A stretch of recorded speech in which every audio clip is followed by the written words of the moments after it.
fascinated and spellbound with all of this information.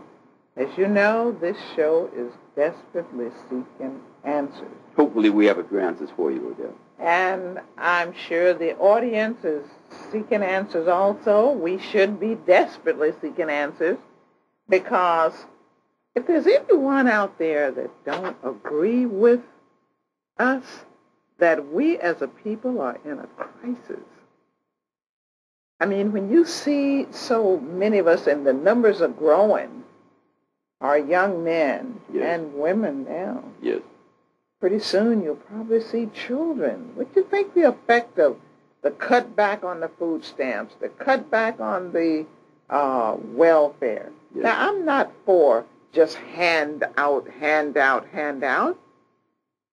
But I firmly believe that when that system was set into place in the beginning, they had a master plan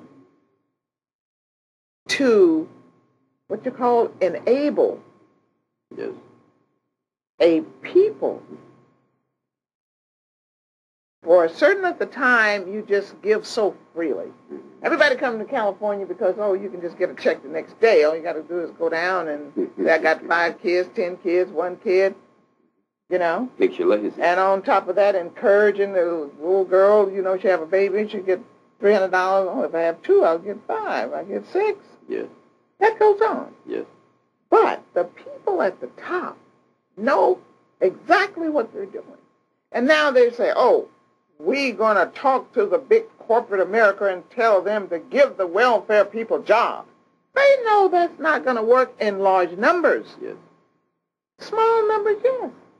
Because there are survivors out there.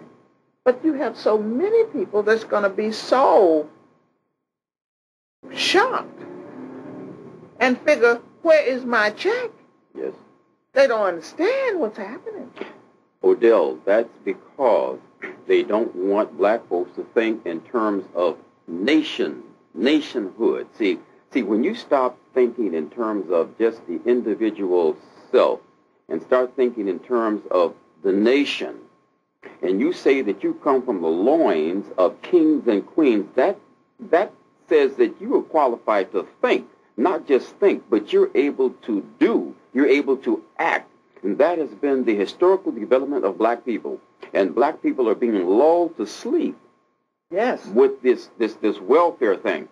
See, welfare, believe it or not, goes to the large corporations, it goes to the Pentagon, it goes to the American government.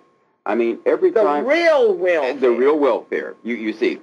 But see, look, I want the restitution and reparations and the land for black people in the form of seed. Seed, which means you can grow your own tomato plant, your own potatoes, your own corn. Listen, did you know today... And you can barter with your whatever own, you want can to. Sell it. I am tired of the white man giving us the green paper where he puts a value on it. He puts that value on it so strong he can take it and put it on the stock market. Today it's worth $50 million. Tomorrow, once he gets through manipulating the figures, it's worth 10 cents. Now, to show you how that works, there's a Hispanic man, I believe, that has some property downtown. His family has been there for almost 100 years, raised his children, what have you. Here sits this 74-year-old man. The city wants to build a high school next to his property. Now, the property around his property is worth, let's say, $100 million per particle of land. When it got to his land, guess how much they want to give it to him in terms of eminent domain? $60,000. And the man couldn't go anywhere for $60,000 and get a comparable piece of property, which means they are stealing his property. That's right. All right. That is what has happened to black folks in America. Black folks have lost their language, their culture, their history. Their families have been torn asunder.